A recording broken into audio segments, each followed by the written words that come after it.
10월 31일 수요일 황장수의 뉴스 브리핑 시작하겠습니다.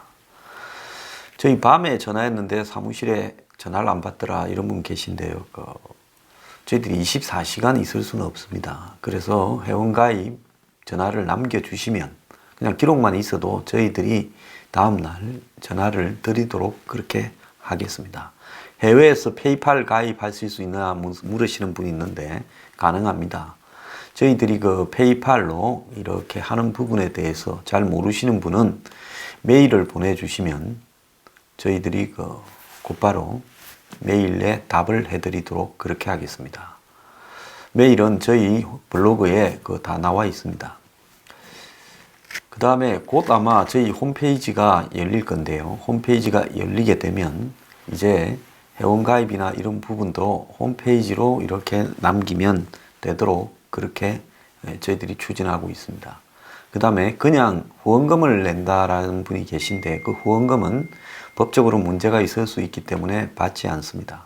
5,000원 이상 내시는 그 회원으로 저희들이 한정해서 모시고요. 그 다음에 이 회원이 되시는 부분에 법적인 문제는 아무것도 없습니다. 그런 것도 두려우시면 안 하시면 됩니다. 자, 뉴스 브리핑 시작하도록 하겠습니다. 어제 무슨 강제징용 배상 판결이 떨어졌습니다. 이뿐만 아니라 법원에 지금 사법농단에 대해서 특별재판부를 설치한다고도 난립니다. 이 정권은 자신들이 과거에 70년, 100년 전의 역사를 다 새로 세우듯 모든 문제를 끌고 와서 지금 다시 이렇게 문제를 만들고 있습니다. 자, 우리가 일사부젤이나 일사부재의 이런 부분에 대해서 그냥 있는 게 아니지 않겠습니까? 한번 결정하고 나면 그 뒤엔 어떻게 할 것인가? 두 번, 세 번 정권이 바뀔 때마다 좀 있으면 고조선 시대까지 돌아가 가지고 역사 바로잡기와 적폐청산을 해야 될 것인가? 참 의문인데요. 지금 사법부에 벌어지고 있는 문제 솔직히 한번 따져봅시다. 좌파 정권 10년 동안에는 사법농단이 없었다고 자신할 수 있습니까? 그때 제가 엄청나게 조사받으러 다니고 했는데요. 그때 더 앞디다. 그래서 너들이 잡았다고 너들 마음대로 이렇게 특별재판부까지 설치해서 판사들을 다 정치적으로 재단해 보겠다. 저는 좀 막 간다고 생각하는데요. 태양광 한번 수사해보고 대북 자금 한번 조사해보면 너들은 무사할 거라고 생각합니까? 제가 한번 묻고 싶습니다. 경멸의 의미로 너들이라고 그랬습니다. 그리고 저 요즘 압박을 좀 이래저래 받죠. 왜 안 받겠습니까? 유무형의 협박들이 주변에 있고 그러다 보니 사무실도 빼고 지금 이까지 온 거 아니겠습니까? 근데 걱정하지 마십시오. 한 대 맞으면 세 대, 네 대를 때리고 죽지 그냥 순순히 제가 죽을 사람이 아닙니다. 아마 저를 건드리면 감당 못할 시끄러운 일들을 제가 좀 만들어 주겠습니다. 그렇기 때문에 저는 제가 죽습니다. 저를 지켜주십시오 하고 시청자들한테 우는 소리를 하고 싶지도 않고요. 그래 한번 해보자. 네가 나한테 이렇게 총을 몇 방 쏘면 나는 미사일로 갈겨주겠다. 이런 자세로 임하고 있습니다. 그렇기 때문에 걱정해 주셔서 항상 고맙고요. 너무 걱정을 하지 마시라. 제가 죽으면 모를까. 그럴 일 없다면 아마 언제 어디서 어떤 방법으로든 방송을 계속 해 나갈 겁니다. 그래서 유튜브를 막으면 세상에 유튜버밖에 없습니까? 한때면 해외에 나가서라도 홈페이지를 개설해서라도 이렇게 하도록 하겠습니다. 그러니까 너무 걱정을 하지 마시고요. 그런 일들이 없도록 이렇게 하고 또 그런 것 때문에 제가 위축되어서 그렇게 이 발언 수위를 낮추거나 일부러 조심할 생각은 주어도 없습니다. 왜? 제가 지금 하고 있는 부분이 가짜 뉴스에 해당된다고 보지도 않고 저 나름대로는 진실을 알리기 위해서 또 언론의 균형을 만들어가기 위해서 노력한다고 자신하고 있습니다. 자, 미국이 은행들한테 미 재무부가 경고를 했다라고 얼마 전에 이야기가 나오지 않았습니까? 근데 어제 이 뒤에 그림에 있는 목구멍에 냉면이 넘어갑니까? 라고 말을 했던 리성근이 문제가 있었는데요. 여기 있던 재벌 네분, 삼성, SK, LG 이런 4개의 재벌들에게 현대차는 이제 가지는 않았지만은 당시에 미국과의 상무부 관세 문제 때문에 미국을 방문해서 가지는 않았지만 한국의 4대 재벌이랄 현대차까지, 현대차는 부회장이 갔지요. 미국 대사관이 직접 이 기업들에 전화를 해서 방북 과정에서 논의됐던 기업 차원의 협력 사업 추진 상황을 파악을 했다고 합니다. 자, 서울에 있는 미국 주한미 대사관에서 북한에 갔다 온 한국 4대 대기업 재벌 회사 측에 전화를 해서 아마 이제 재벌 회사의 대관 담당 임원한테 전화를 했겠지요. 그래서 이번에 북한에 가서 북한에 뭘 해주기로 약속한 거 있습니까? 내지는 문 정권의 경협에 협조해주기로 한 거 있습니까? 뭐 북한에 나무 심는데 나무를 좀 대주기로 했습니까? 양묘원에 데려갔잖아요. 이런 부분들을 다 물은 모양입니다. 그래서 미국 정부가 남북 간에 진행되는 대북 사업의 현황을 파악하려는 목적과 함께 미북이 비핵화 협상을 앞두고 한미 간의 속도를 맞추려고 한 시도로 보인다. 이렇게 청와대에서는 이야기했는데 이 청와대 말이고 제 말은 어떻게 하는가 하면 전화를 해서 전부 확인을 했고 확인을 해서 당신들 북한에 이렇게 대북 제재에 어긋나게 지원을 하거나 오해 살리를 하면 미국의 국가적 대북 제재 대상, 세컨더리 보이콧 대상에도 해당될 수 있다. 이런 경고를 했겠죠. 근데 4대 기업뿐만 아니라요. 평양 선언에 따라 제일 이렇게 앞서서 진행되고 있는 이 북한의 산림 문제, 이거는 이 산림청 차장과 북한의 거기에 해당되는 부서장과 이렇게 벌써 회동이 있었지요. 그래서 이 산림 협력을 추진하는 산림청에도 미국 대사관이 접촉을 했다고 합니다. 산림청은 대북 제재 완화하는 것이냐 하는 의심에도 불구하고 북한의 양묘장을 현대화한다고 이미 내년 예산으로 1137억이라는 거대한 돈을 배정을 했습니다. 1137억이면 미국 돈으로 1억 달러에 해당되는 돈이죠. 자, 그럼 이것은 이전에 9월 달에 있었던 7개 은행에 전화를 걸어서 미국이 대북 제재 위반의 오해를 사지 않도록 각별히 유의해라고 경고한 것에 이어서 기업에도 이렇게 했다는 겁니다. 자, 그러면 은행에는 미국 재무부가 직접 전화를 했는데 기업에는 왜 대사관이 했느냐, 이런 문제가 나올 수 있겠죠. 자, 금융이라는 부분은 미국에 해당되는 부서가 재무부죠.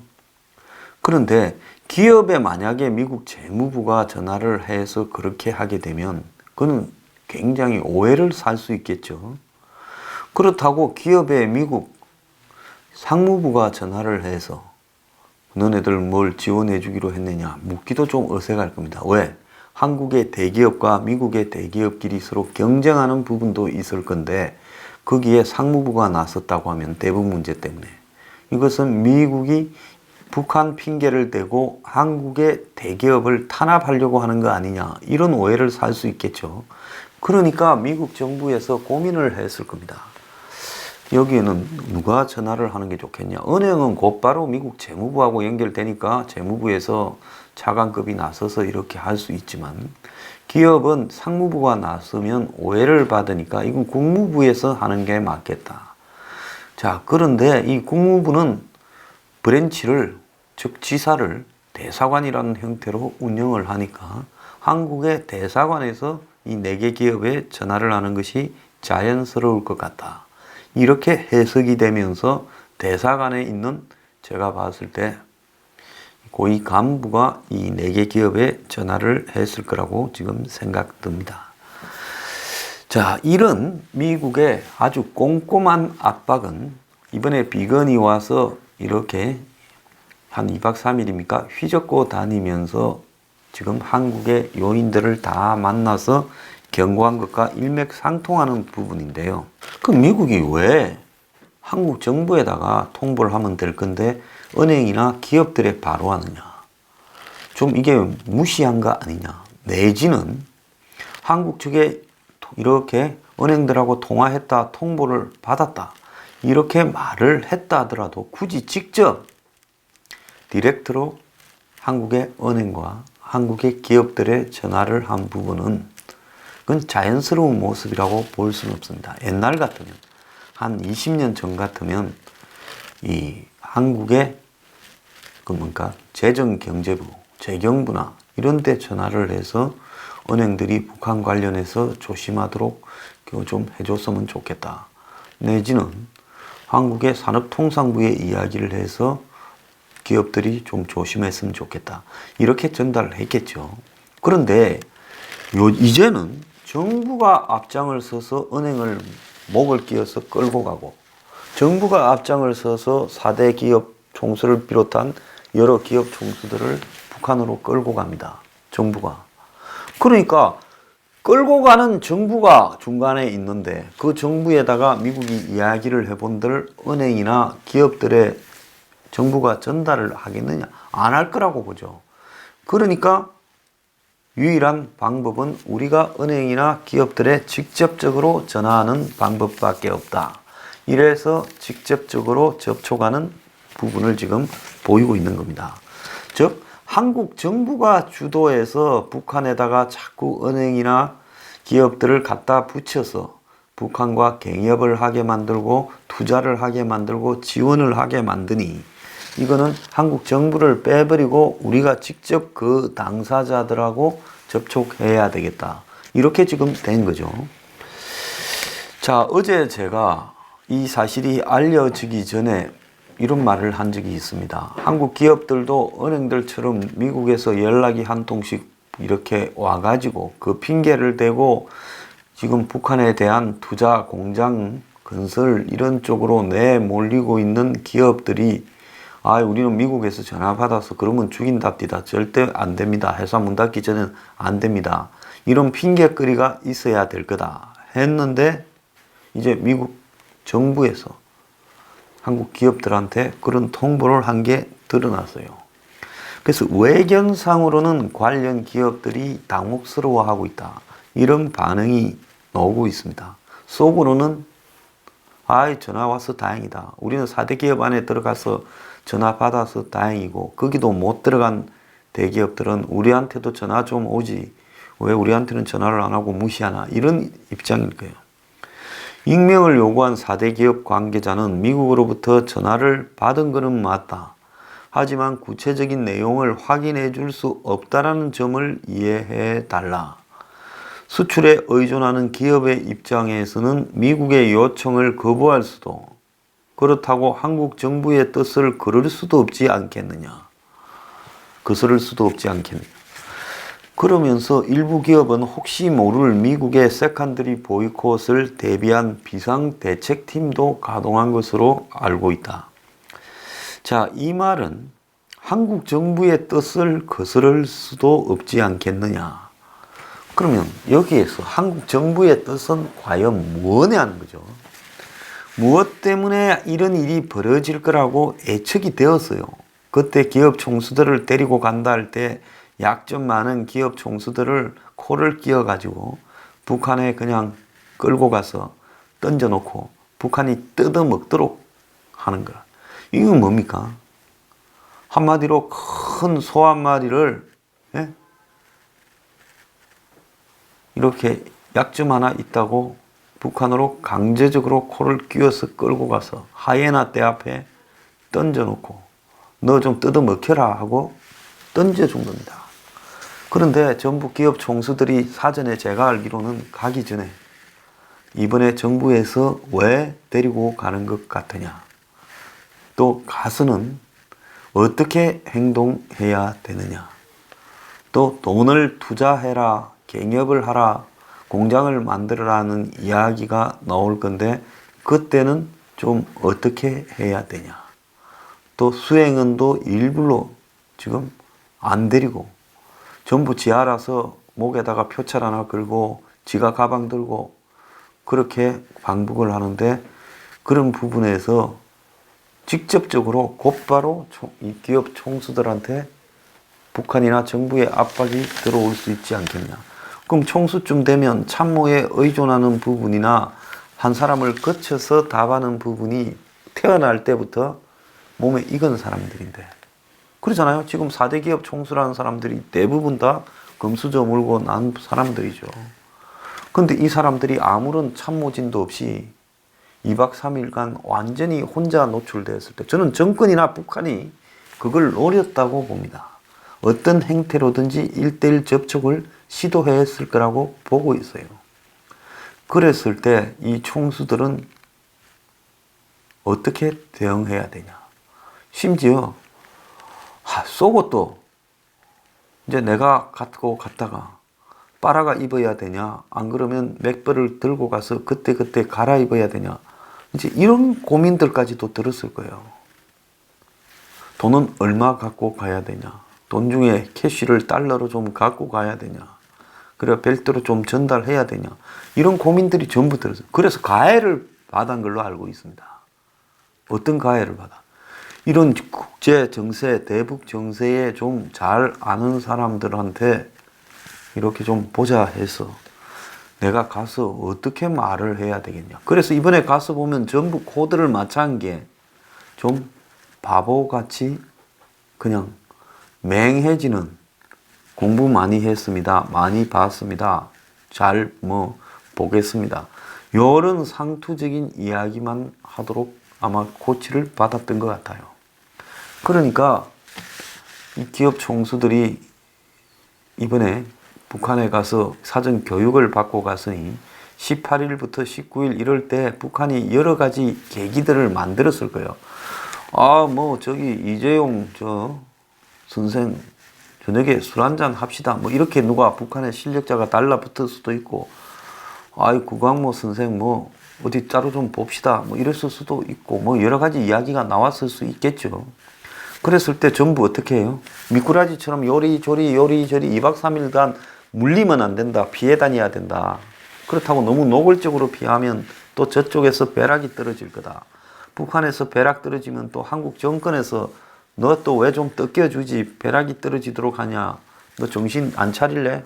한 번 더 갔다 올래? 이럴 수도 있지 않겠나. 그러니까 기업 총수들은 어떻게 해야 되겠어요? 좀 바보같이 거의 벼락을 맞아가지고 나사가 좀 풀린 듯 엉뚱한 소리, 동문서다만. 그래갖고는 가급적이면 또 공개석상에서는 이 4~5명이 한 덩어리로 다닙니다. 그 백두산 올라가서 모여가 셀카 찍고, 그래 흩어지면 따로 한 명씩 불러서 또 작업을 하고 그랬을 거라고 봅니다. 그러니까 이 선거위가 중간 날인 19일 날 점심때쯤 기분이 지금 더럽게 나빠졌던 걸로 보여요. 왜? 이것들이 북한에 와가지고 좀 뜯겨줄 생각은 하지 않고 저녁에 술 한잔 하자 하면 나와갖고 혼자 갔잖아요. 아무도 모르잖아. 그러면 어디 좀 데려가서 술 한잔 먹으면 여자도 나오고 이렇게 하면, 그렇게 진탕해 놓고 민족은 하나다, 이동무 좀 투자하시오, 구동무, 최동무 투자 좀 하시오, 이래 가지고 이제 코가 삐뚤어지고, 제가 해야지요, 민족이 하나인데 우리 문통도 하라 그러던데 제가 할게요, 이리 돼서 아마 목구멍에 냉면이 넘어가느냐가 아니라 이 옥류관에서 이튿날 점심을 먹을 때 아이고 냉면 한 그릇 더 드십시오. 얼마든지 있습니다. 북한 냉면이 맛이 있죠. 이번에 많이 드시고 가십시오. 이랬을 거예요. 근데 첫날 밤을 딱 지내보니까 요리조리 전부 다 피해가지고 아마 9시쯤 되니까 막 쑥 들어가가지고 불 끄고 문 잠그고 안 나왔을 거예요. 그러니까 이제 어떻게 됐겠어요? 다음날 아침에도 접촉도 좀 시도해보게도 잘 안 되니까 이제 열불이 나버린 거죠. 18일 날 아침에 가가지고 하루 종일 있었잖아요. 그때 일찍 갔잖아요, 아침에. 그러니까 18일 날 점심도 먹고 저녁도 먹고 밤에는 술도 한번 먹어보려고 하고 하는데 하루 종일 엄청 피해다니. 첫날이 잘 피해야 돼. 그러니까 이제 19일 날 이제 점심을 먹는데 리성거이가 이제 코끼는 아마 책을 맡았겠죠. 조통이니까. 그런데 첫날 또 이튿날 오전까지 코가 안 끼더라.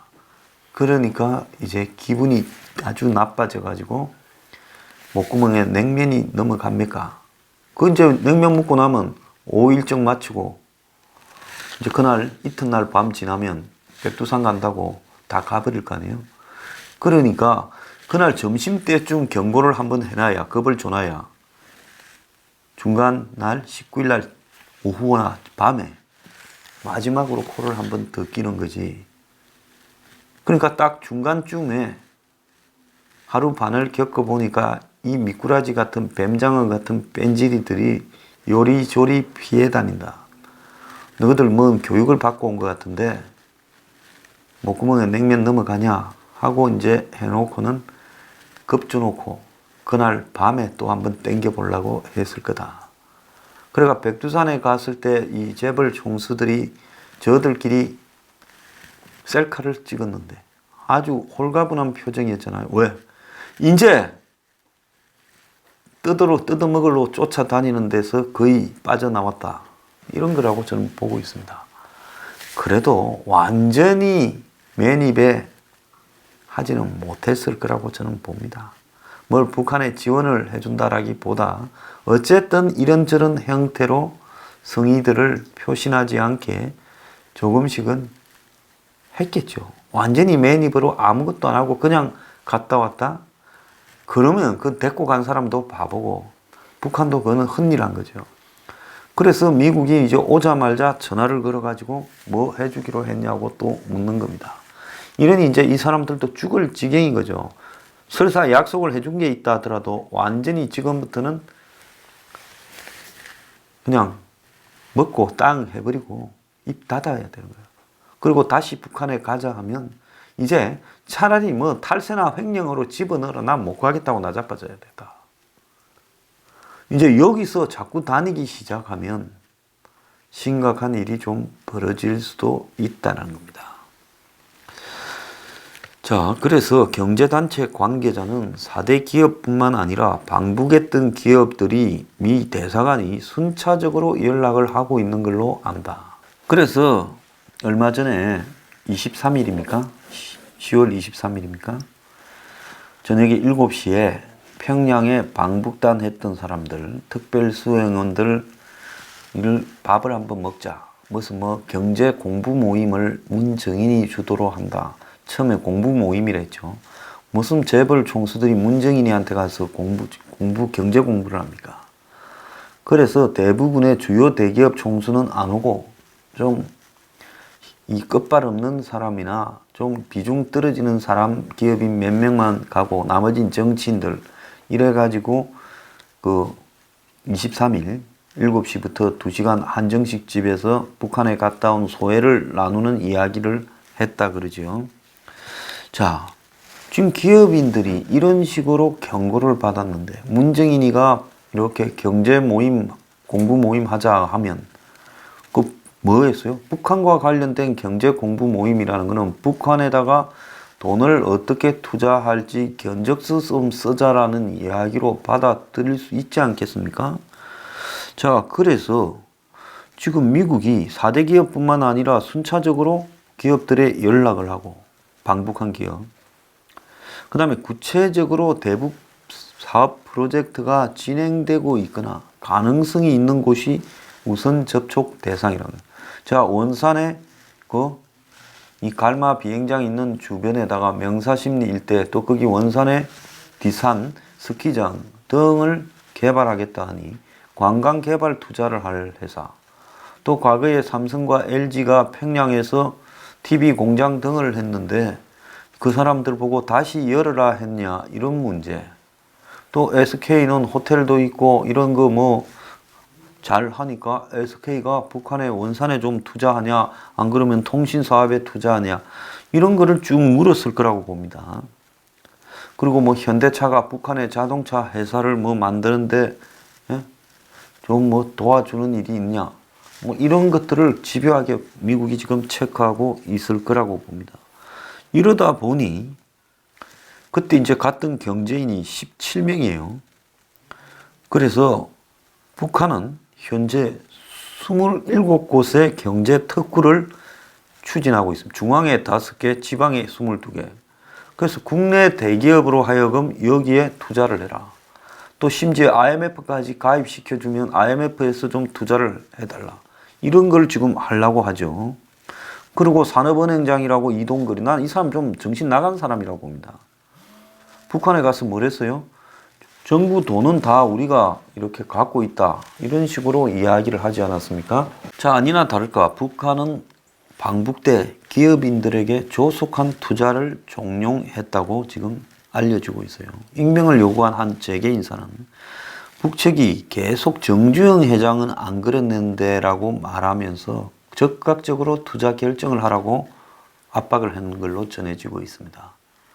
자, 정주영 회장은 오자마자 얼마 하겠다고 호탕하게 이야기를 했는데 너들은 왜 미꾸라지처럼 도망을 다니냐. 그래서 옛날과 달리 이제는 투명해져서 이사의 결의가 있어야 결정할 수 있다라는 취지로 이야기를 해도 북한에서는 잘 이해하지 못했다는 겁니다. 그래서 이성거이가 냉면이 목구멍으로 넘어가느냐고 이야기한 것도 결국은 이 일도 이렇게 투자를 확답을 안 하니까 면박을 줬던 걸로 지금 파악이 되고요. 자, 비건이 이번에 방한해서 임종석이 두목이지요. 두목을 만나고 다른 사람들을 만나러 다닌 것도 결국은 이 남북 경제협력, 기업협력 이런 부분도 관련이 있다고 알려지고 있습니다. 그래서 냉면이 목구멍에 넘어가냐는 것은 요리조리 기업 총수들이 피해 다니니까 하루 반을 지켜보고 열불이 나서 이성거이가 질러버린 이야기다. 결국 정권은 기업인들을 불러다가 북한의 먹잇감으로 던져준 거 아니냐 이렇게 보입니다.